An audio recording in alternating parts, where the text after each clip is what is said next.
Before we jump into the episode today, I want to share something with you from my heart.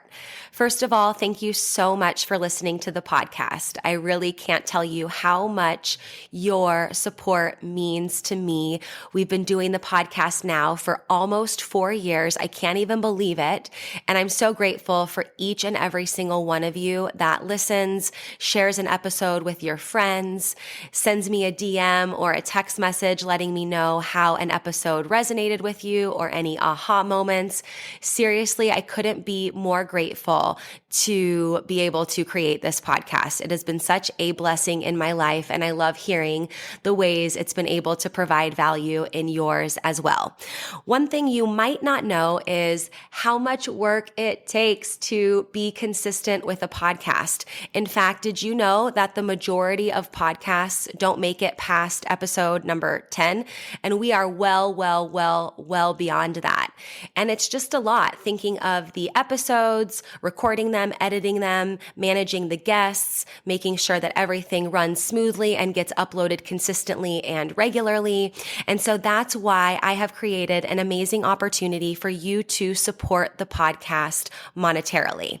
And in exchange for that, you will get exclusive premium subscriber content. So for as little as $3 a month, you can become a premium subscriber of the podcast. And every month I will upload new voice-guided workouts and breathwork meditation audio for you. So that way you can work out with me, coaching you in your ears. You can also take a moment to reduce your stress and relax and come down and ground down with one of my breathwork audios.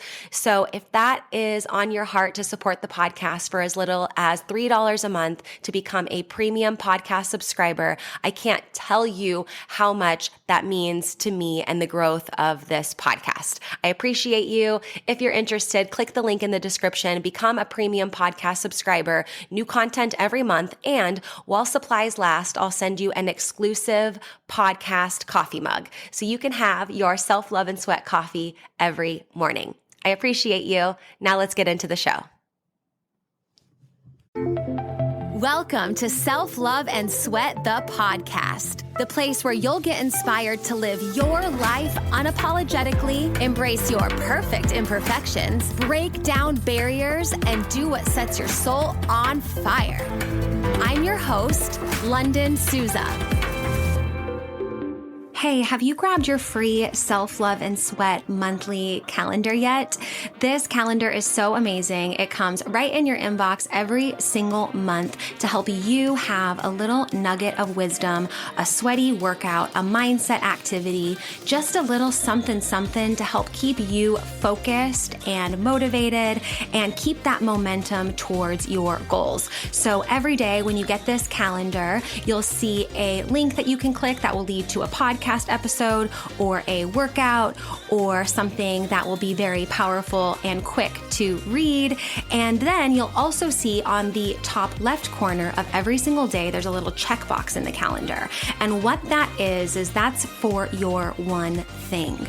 You can choose one thing every month, or it can be the same, something that you want to implement, and make this something that you can easily implement, like daily meditation or getting a certain amount of steps or water, for example, and staying hydrated, and even taking your supplements. This can be something if you want to get more regular doing a particular habit and routine, you can choose what that checkbox means. So if you want your Self-Love and Sweat free monthly calendar delivered right to your inbox every month on the first of the month, go to lifelikeLondon.com/calendar, fill out the form really quickly, and you will have your calendar in your inbox within a few short minutes. That's lifelikeLondon, lifelikeLondon.com/calendar. Go get yours for free and enjoy this episode.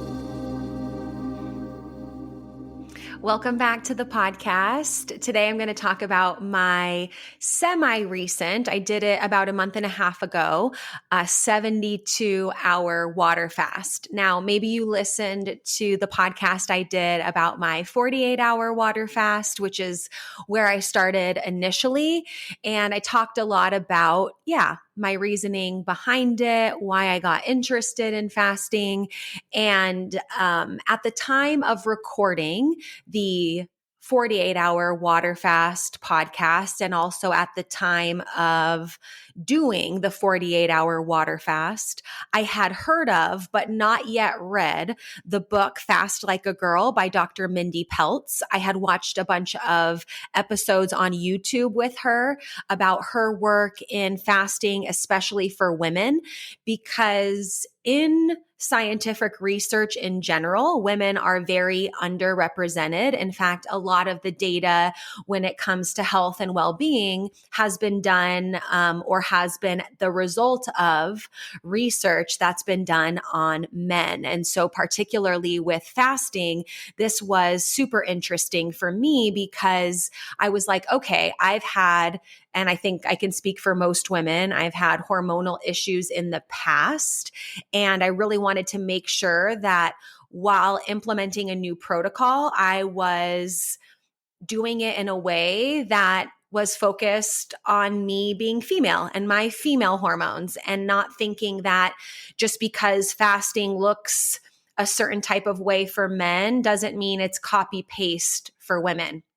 And so, initially I just kind of stumbled upon these podcast episodes with Dr. Mindy Pelz because I mentioned this in the last episode, but I'll just quickly cover it here. I get a lot of referrals from naturopathic doctors to work with me as a life coach NLP practitioner. And one of the naturopathic doctors in particular was prescribing her patients and the clients we were working with together fasts. And I was really interested in it, had experimented with intermittent fasting before, but never had done a 24-hour or longer fast. And I was just kind of like, I want to do it too. I want to learn more about it. I want to experience it. I want to have firsthand experience with it, because I think that's important for me as a coach to, when I can, lean into some of the experiences and protocols that my clients are experiencing as well.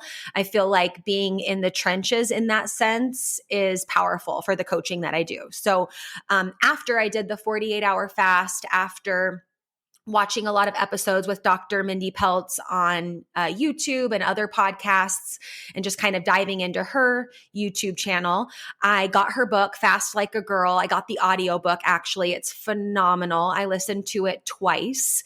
So good. And because of reading it, I was like, okay, I want to push my limits and go into 72 hours and do a 72-hour water fast. I made a lot of mistakes when I was doing 48 hours. I wasn't taking hydration salts. And there were just like different things that I was like, okay, I learned a lot during the 48 hours. I would love to experiment with 72 hours. And so just really quickly, I read this on the last episode, but I think it's really powerful. Between 16 to 24 hours when we're fasting, that's when our growth hormone starts to elevate and we start to go into a phase of autophagy, which just basically means your body is cleaning itself. After 36 hours, we go into belly fat burning. After 48 hours, we get a dopamine system reboot. And after 72 hours, there is an immune system reboot. And so after reading the book and learning a lot about fasting, and also I'll say as kind of an aside, for women, intermittent fasting, any style of fasting is not always ideal throughout all phases of our cycle, throughout all times of the month. And so it was really cool for me because I was able to learn that even more, dive into what Dr. Mindy calls the power phase that's ideal for women in fasting. So I planned it ahead of time. I track my cycle using the Flow app. And I was like, okay, when I look at the Flow app in comparison to the power phase, of which would be ideal for me to fast, I chose some particular days that I was going to do it, and I marked it on my calendar and I dove in. Now, the part that I'm really excited about, because in this episode, I don't really have anything to share outside of my experience and what I learned, but what I'm really excited about is I got in contact with Dr. Mindy Pelz, and she gave me the email address of her assistant who's in charge of all the podcast bookings, and she's agreed to be a guest guest on the podcast this summer, which I'm so excited about. So right now she's not doing any podcasts at the moment. She's writing another book, which I'm so excited about. So I am kind of creating this episode as a kind of precursor to when I get a chance to talk to her, because there were some things and some questions that I have that I think I'll reflect on today and then be able to get answered when I get a chance to interview her for the podcast. So this was a 72-hour water fast. Or let's say when I did the 48-hour water fast, that was completely water. Now, what I learned in reading Fast Like a Girl is that there are some foods like MCT oil and bone broth that we can sometimes have when we are doing a water fast that actually won't break our fast. Now, the best way to track this, which I didn't do this time around, but I plan on doing the next time I fast, is you can wear a continuous glucose monitor. So then you can see what foods actually break your fast and which ones can still provide nutrients and nourishment, but won't break the fasted state. So I was not wearing a continuous glucose monitor during the 72-hour water fast. However, I did include, after 48 hours, I did include MCT oil in my black coffee, and I did have bone broth. So I made I just bought some organic bone broth at the store. I sipped on it. I put some salt and pepper in it as well. And I guess I can't be certain that it did not break my fast, but I decided that I wasn't going to dissect it and pick it apart and consider it a failure just because I didn't know. I was like, okay, during these 72 hours, I'm going to keep working. I'm going to be podcasting. I'm going to still be working with my clients. I'm still going to be doing some yoga and Pilates and some exercise. I'm still going to be doing sauna and cold plunge. And so I wanted to have a little bit of something in my system in order to support me. So this time around in the 48-hour fast, if you listen to that episode, maybe you remember, I talked about how I only had water. I didn't have any hydration salts. I didn't, she also, Dr. Mindy talks about on her YouTube channel how sometimes ginger juice pure, like with no added sugar, just juiced ginger can oftentimes be cool and not break your fasted state. So the first time around, I just did completely water.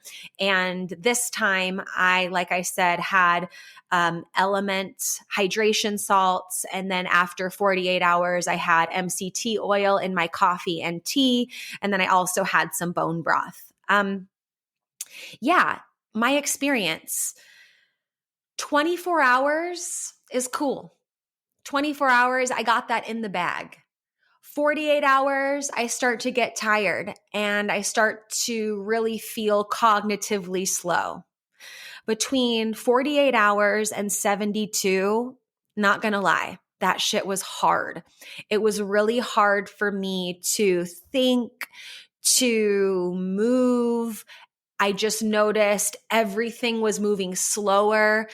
Even my hand gestures and my ability to like sit up straight was different, and it was really challenging for me. And I also noticed after the fast, after I broke my fast, that my metabolism, I don't know if these are the right words, but it felt a little sluggish, a little slow. I felt like the foods that I was eating just took a little while to digest.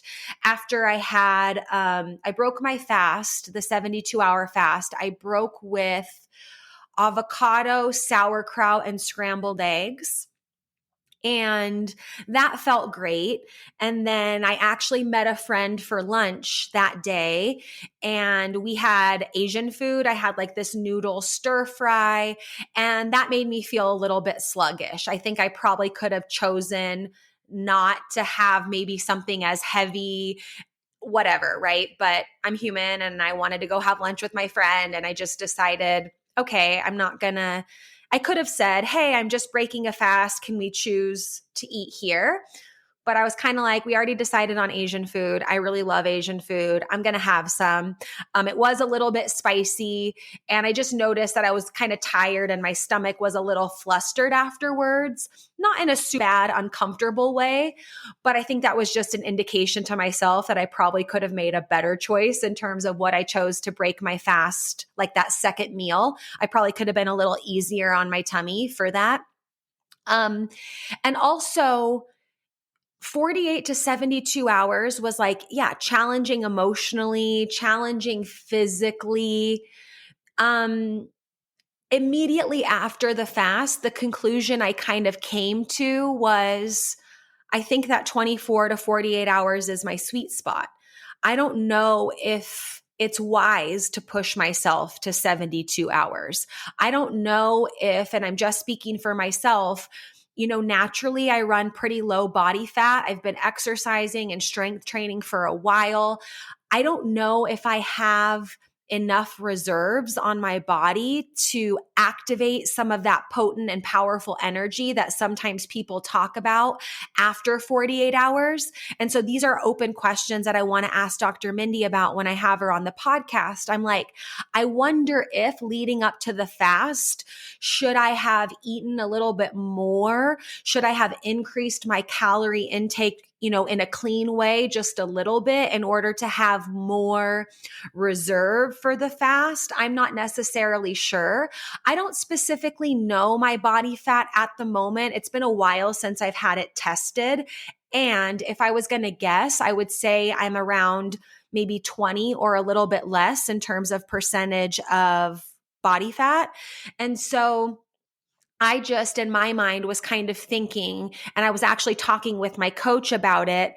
He's more of my mindset coach and life coach, but he was like, Lunden, you're pretty small. Like maybe once you got past that 48-hour point, it wasn't ideal for you, right? But maybe that's how I should feel, right? Like I don't throw my shoulds and my supposed tos around lightly, but I'm open to the fact that I could be talking with Dr. Mindy and she might be like, oh, actually, Lunden, that's the good stuff. When you start to feel kind of funky, that's good. And maybe when I do a 72-hour fast again, maybe I need to do less, right? Maybe I need to take a few days off and not be working and not, be doing as much to maybe let myself just be on the couch for a day to not do much of anything. Now, I wasn't, doing the most, but I was still seeing clients. I was still going for walks. I was still stretching and doing some yoga and sauna. But maybe it would have been ideal to have some time just to do nothing and just to relax. I was meditating. I meditate regularly, but I was meditating more, praying more, journaling more, definitely creating more time for introspection. But maybe it could have been ideal for me to take 24 to 48 hours of not doing as much cognitively because I just felt a little bit kind of slow. But a similar experience that I had when I was fasting for 48 hours, I had a similar experience this time with the 72 hours. And I talked about in the last podcast, it was like when you start eating and you come out of your fast, it's such a cool experience, at least in my opinion, because it was almost as if I was getting downloads and information and insights and clarity. It was like as my body was taking in those nutrients and just like loving the food and absorbing it all, I started to feel like these cognitive clicks, like little Lego pieces coming together of like, oh, this makes sense. And here's some information about this that I've been thinking and praying about. And here's some new creative ideas. So I really enjoy the process of being in the fasted state, finding ways to look inward, right? Because when we're not eating, we realize, oh, I spend a lot of time cooking meals or thinking about food or just the time spent sitting down and eating, right? So I really enjoy the process of figuring out what to fill in my time with, which is more meditation, prayer, journaling, sauna, baths, stretching, even just massaging my neck and feet with essential oils. I really enjoy that process now of being like, you're good, Lunden. Don't worry. You're not going to die because you're not eating. It's okay that you have a few more hours of free time each day to incorporate more self-love, more work in. So I really love that part. And then I love the part of breaking the fast, of going from the fasted state to eating something and being really present with it, being really present with my senses, chewing the food, allowing the flavors to fill my mouth, noticing the nourishment kind of waking up my brain and helping my brain make those new connections.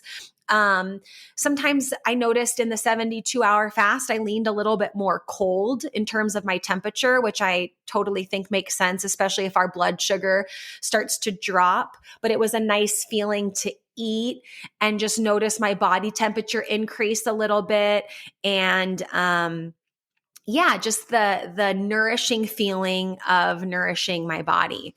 And, one of the things that came to me when I was breaking my fast, as I was having some of this, these cognitive clicks, let's call them, clarity and simplicity are two words that came to me. Now, my words of the year are integrity and endurance, and those are still very powerful and potent to me. But clarity and simplicity was something that came to me. And then when I recently did my Voice of Impact seminar in Colorado, as I was driving back from Colorado to Utah, because I drove out there, it was a 4-hour drive, those words came back to me again. Clarity and simplicity. How can I get even more clear in my approach to my purpose? And how can I make it even more simple in terms of the way that I think about it and communicate about it? Right? Maybe you're an entrepreneur or this resonates with you where when people ask you like, what do you do and who do you help and what's your mission in the world? Sometimes we can talk about all the things all the time, all over the place, right? And so I just thought it was really beautiful to get that message again that was like, make it simple for you to digest, Lunden, and make it simple for other people to understand. So that was kind of my learning from the 72-hour water fast. I highly recommend the book Fast Like a Girl by Dr. Mindy Pelz. It's a wonderful read, super informative, and maybe you'll be inspired to experiment with fasting as well. If you haven't already, go back and listen to the 48-hour water fast episode that I did. I'll link it in the show notes. Thank you so much for listening to this episode of Self-Love and Sweat, the podcast. Hey, do me a favor. Wherever you're listening to this podcast, give us a review. This really helps a lot. And share this with a friend. I'm only one person, and with your help, we can really spread the message of self-love and sweat and change more lives all around the world. I'm Lunden Souza, reminding you that you deserve a life full of passion, presence, and purpose, fueled by self-love and sweat.